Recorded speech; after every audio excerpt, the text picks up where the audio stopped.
It's time for us to go into our Q&A. And so audience members, if you have questions you want to ask any of the panelists or all of the panelists, just pop them in the Q&A box.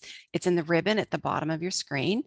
I'm going to start with a question of my own and let each of you answer it.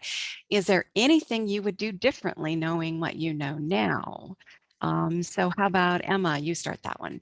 Okay, good. So I would definitely write either in past or present tense first. That would be my first place to start. Then I would no, I guess you learn so many things, I think, when it comes to like if you're lucky enough to get an editor who goes through it, you learn so much very quickly what makes sense and what doesn't, what sounds good in your head and what doesn't translate across. So that's definitely something I would do differently is definitely just kind of try to put myself more in the reader's point of view than just what I think is funny in my head that might not be actually funny on paper. Yeah. Hannah. I think what I probably would do differently, and again, I don't want to be offensive, but I feel like being one of the minorities on the panel, I should say this, publishing is very white, and having a funny name didn't help me at all. Like I queried and queried and queried, and I got the same responses again and again. So I probably wouldn't even waste my time with a literary agent. I would save those 4 years or 5 years that I spent hoping and praying that somebody would see some value in my book and just see that it does have value. Or maybe it doesn't and it's terrible and I want to publish it anyway. It's, it's my money, whatever. And I probably would hire a second editor because my editor sometimes misses some of the things that I say that I shouldn't say. Or I ignore her comments, but if I heard it from a second editor, maybe I wouldn't do it. Like I inadvertently fat shame myself in the book. It happens.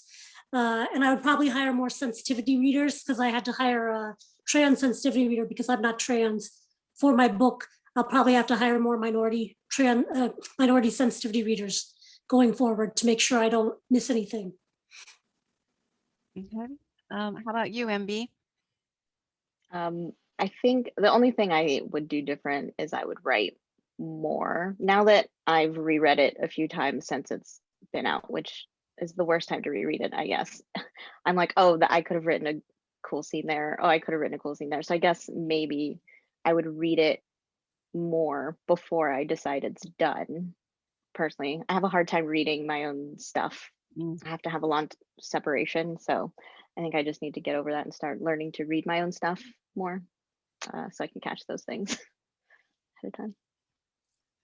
I hear that. Absolutely. And how about you, Lucy? Yeah, so this is something I'm still working on, but I really try to make my first drafts like almost perfect. Like I always find myself going back and like editing even on like a sentence level, and I'm trying so hard to get away from that. So, but I really suffered from it in Muscle of Silence. I'm going to drop a pearl of wisdom on you from Catherine Forrest. I think since some of you said the same thing, she told me a long time ago that a book can only be as good as you can make it at that moment. It can't be any better.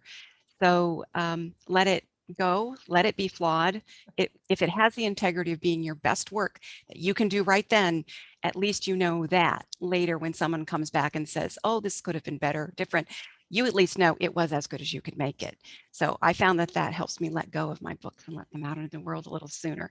I tend to also cling to them a little long and self-edit a lot. Yeah.